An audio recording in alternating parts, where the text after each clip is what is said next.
Vote ایک گواہی ہے.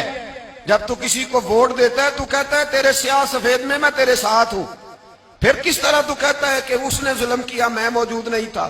بڑا لوگوں نے برا بلا کہا نا, حکمرانوں نے ختم نبوت پہ یہ کر دیا وہ, تو میں کہتا ہوں وہ تو سارے ٹھیک ہے, غلط تھے تو ان کو ووٹ دینے والے.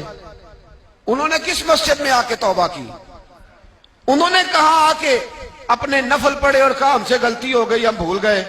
وہ کدھر ہیں وہ لوگ جو ان کو سپورٹ کرتے ہیں؟ یہ خود آ جاتے ہیں. ہمیں نہیں پتا کہ جس کو ہم ووٹ دے رہے ہیں وہ ظالم ہے. ہمیں نہیں پتا جس کو ہم ووٹ دے رہے ہیں وہ جابر ہے, وہ فاسق ہے, وہ چور ہے, وہ ڈاکو ہے, وہ بے ایمان ہے, رسا گیر ہے. پھر بھی لائن میں لگ کے ووٹ دیتے ہو, پھر بھی برابر کے شریک ہوتے ہو. پتہ نہیں وہ کون ہے, ساری خبر ہے. کیا مانگا تھا یزید نے امام حسین سے؟ ووٹ. تو دے دیتے چپ کر کے امام حسین. مسجد نبی میں بھی تو جمعہ پڑھاتے تھے, مسجد نبی میں جمعہ پڑھاتے تھے, مدینہ شریف میں مصطفیٰ کے جانشین تھے.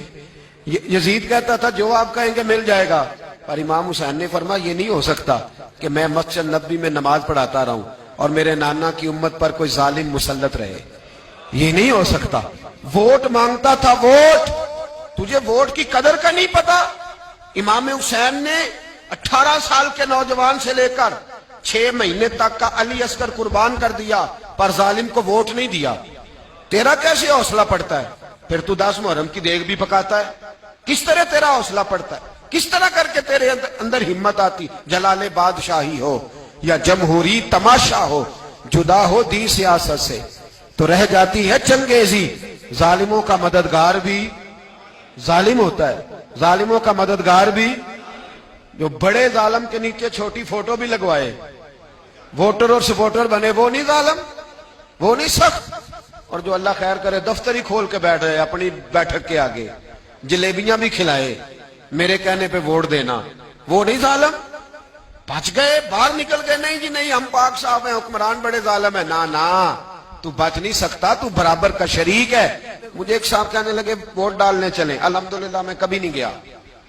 جب بندہ سمجھ میں آئے گا, مرضی کا آئے گا تو جائیں گے انشاءاللہ تعالی. نہیں گئے تو نہیں گئے. لیکن بڑی کھلی بات کر رہا ہوں, میں بھی تو مسجد کا مولوی ہوں نا, میں بھی یہ خانقاہ کا مسند نشین ہوں. کھلی بات نہیں جاتے بھئی ہم.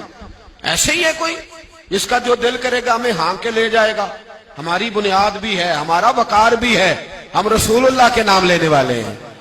ایسے ہی جس کا دل کرے آگے لگا کے لے جائے. کیا مطلب ہوا اس بات؟ نہیں گیا. ایک صاحب کہنے لگے ووٹ قوم کی امانت ہے, تو امانت ضائع نہیں کرنی چاہیے. میں نے کہا ضائع نہیں کرنی چاہیے, پر بے ایمان کو بھی امانت نہیں دینی چاہیے, ورنہ زیادہ ضائع ہو جائے.